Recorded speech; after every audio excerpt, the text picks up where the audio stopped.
Hello and welcome to Maximum Libertines, the first talking book about the band. It was written and researched by Tim Footman, music is by Amanda Thompson and it's read by Nancy McLean.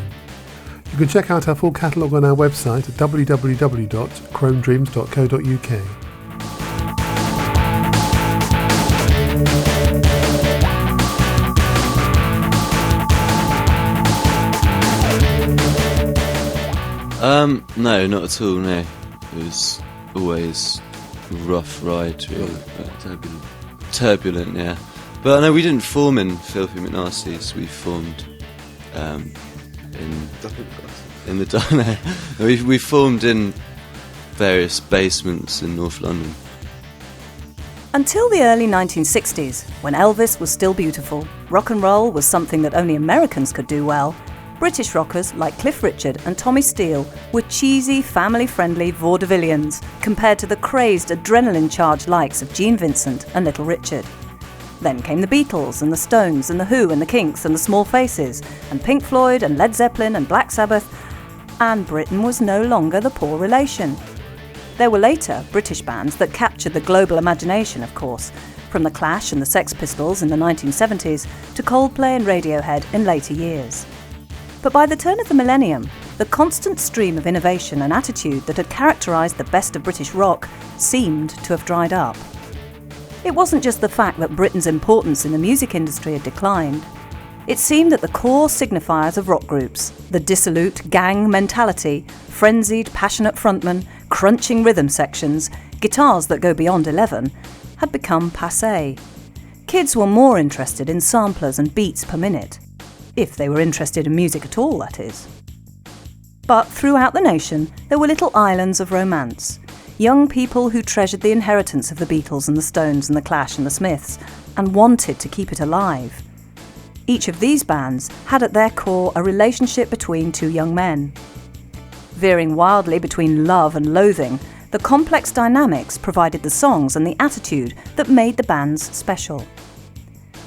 When Pete Doherty met Carl Barat in the mid-90s, two outsiders coming to terms with life in the unforgiving urban playgrounds of London, they weren't consciously following in the footsteps of Lennon and McCartney, Jagger and Richards, Strummer and Jones, or Morrissey and Marr. But they did share a vision that transcended the tedium of life on the breadline in the dying days of the millennium. It was a vision that, in the tradition of their predecessors, would fuse the deadpan wit of English culture with the deranged passion of American rock and roll. Think Tony Hancock jamming with Johnny Thunders, Jerry Lee Lewis starring in a remake of Passport to Pimlico, Carry On Iggy Pop? As the Libertines, Doherty and Barat would attempt to take the mythical England of Milton, Blake and Wordsworth and compress it into 3.5 minutes of thrash. If the effort didn't kill them first, of course.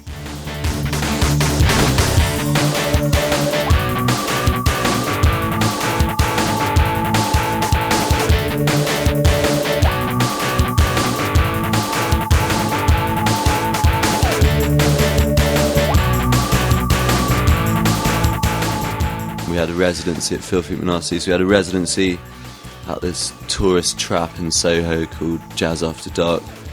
We'd play 14 hours a night. We'd play about 7 hours an evening and get paid 20 quid each. And it was really hard, and the bloke was a bastard. As self-appointed guardians of a myth, Peter Doherty and Carlos Barat believe they are entitled to maintain a certain mystique about their roots. Doherty is claimed to have been born in the vicinity of Hadrian's Wall, the Roman fortification built to keep the feral Scots out of England, or the other way round if you believe a Scot. His penchant for mythical beliefs was confirmed in his early years, when he became a fervent supporter of Queen's Park Rangers and one of the youngest football fanzine editors in the country. Barat hails from the Hampshire commuter town of Basingstoke, which has a mythical resonance of a different kind. The frustrations of suburbia, stolen snogs in bus shelters, and yearning dreams of escape in the safe confines of adolescent bedrooms. It's also the hometown of grumpy late 80s singer-songwriter Tanita Takaram, but that's about it for Basingstoke's rock and roll credentials. He had to get out of this place. Pete and Carl both made their way to the Dickensian squatters' territory of East London. Barat was 2 years older, and already playing pub gigs when Doherty's older sister introduced the pair to each other in the mid-1990s. Doherty asked him for guitar lessons, and the flattered Barat agreed, although at the time he described the younger man as a pipsqueak. But he soon found him a kindred spirit. Doherty was not just a fan of the same kind of music, the grand tradition of English rock from the Beatles via punk to the Smiths. He also had a similar idealised vision of a broader English culture, which encompassed everything from the Soho novels of Colin MacInnes to the suburban existentialism of the tragic comedian Tony Hancock. Doherty and Barat even shared a supremely unfashionable admiration for the knees-up style of the fake Cockney novelty duo Chas and Dave. Beyond this, however, they shared a mythical vision of a potential England.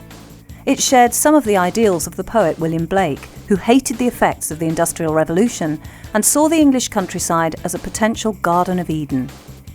Blake followed the myth through into his everyday life, answering his front door in the guise of Adam, the first man, stark bollock naked, bizarre behaviour even today, and likely to get you sectioned in the early 19th century, even though Blake was living in South London at the time, where standards of behaviour are more relaxed. This yearning for some kind of rural idyll, untrammelled by petty rules and restrictions about drugs or sex or money or clothes, was dubbed Arcadia by Doherty and Barat, an even more ancient reference to a Greek concept of pastoral simplicity and contentment. It was something that a lot of people had laughed at, said Doherty later. Or maybe I'd never found quite the right person to share it with. With Carl, it was glaringly obvious that we'd found each other. It was as if he'd arrived at a new school and found himself sitting next to the only other Queen's Park Rangers fan in the whole place. They had something that united them other than poverty and drugs. Doherty and Barat could have responded to these mutual Arcadian dreams in the way that Blake did, in intense poetry and exhilarating hallucinatory pictures that still captivate people today. But Pete and Carl weren't children of the 18th century. They were the grandchildren of Elvis, suckled on equally potent myths of the redemptive power of rock, specifically punk rock. This isn't the place to get into the eternal argument over who exactly invented punk, the USA or the UK. Sure, the Ramones and television were doing their 2.5-chord shtick, while John Lydon and Mick Jones still had long hippie hair. But when the Brits got hold of punk in about 1976, it became more than simply the dumb attitude of Joey Ramone's "Hey ho, let's go." The anarchism of the Sex Pistols and the revolutionary zeal of the Clash meant that the music was suddenly about something. Pete and Carl also saw punk rock as the perfect medium for their message, but theirs was a more complex manifesto. Dissing the police and abusing the Queen were simplistic forms of behaviour when compared with the pair's love-hate relationship with modern England. Everything they wrote, said, or did was infected with a weird irony. Sometimes it seemed as if they genuinely believed in Arcadia as a real place. Sometimes it was a cosy myth, sometimes it was just a dumb joke. Whatever, few other rock musicians in London at the time were writing songs about pale young Anglicans or boasting that they could loop the loop on the old banjo. The pair began to hammer out songs, picking up and discarding bandmates as they went. In some ways, it should have been an ideal time for their ideas to get a hearing. The Britpop phenomenon had made Englishness and guitars fashionable again, and Tony Blair's vision of cool Britannia was yet to be tainted by the realities of failing schools, a collapsing health service, or entanglement with a moronic president and his cynical military adventurism. But nobody was buying it. In the wake of Oasis, Blur and Pulp, record companies had invested in a string of hapless wannabe Britpoppers, such as Menswear, Thurman, Heavy Stereo, Pimlico and 1,000 Yard Stare. Remember them? Yeah, exactly. At this point, Pete and Carl were sharing a precarious existence in a succession of grisly flats in the less salubrious bits of North and East London.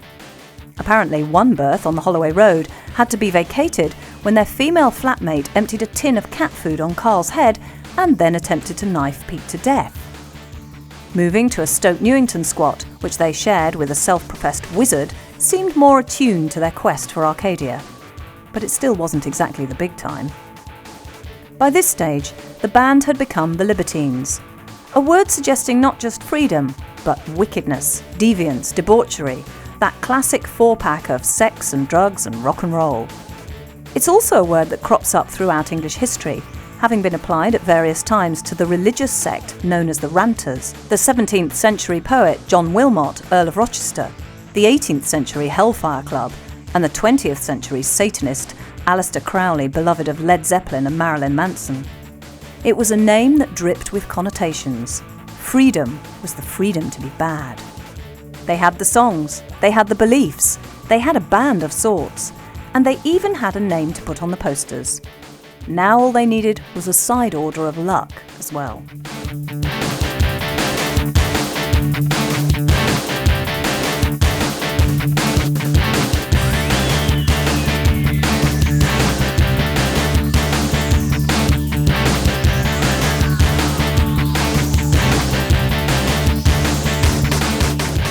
Yeah, it was all done basically live, nearly all of the songs we just put down live. A lot of them, the way we work, we never even played them before, and we'll just jam them out. By the 10th take, that'll be it, For much of the time, Pete and Carl were the Libertines, playing acoustic gigs as a duo in pubs such as the legendary Filthy McNasties. Sometimes they were organised enough to attract a rhythm section, although they couldn't afford to be picky. For a while, their main claim to fame was a 70-year-old drummer who went by the name of Mr. Razcox. He claimed to have been in the Sex Pistols at one point.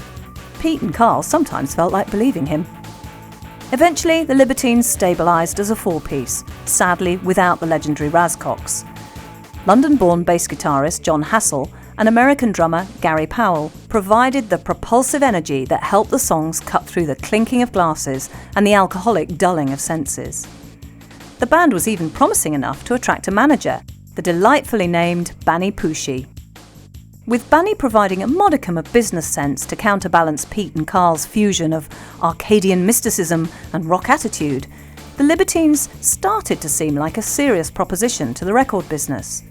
Their songs became stronger, their gigs attracted a hardcore devoted following, and the A&R men came sniffing around. In late 2001, the band signed with Rough Trade. At this point, the label was renowned as being the UK home of New York's finest post-punk tribute band, The Strokes. But Rough Trade held a greater resonance to the Libertines because, 20 years before, it was the company that signed the Smiths.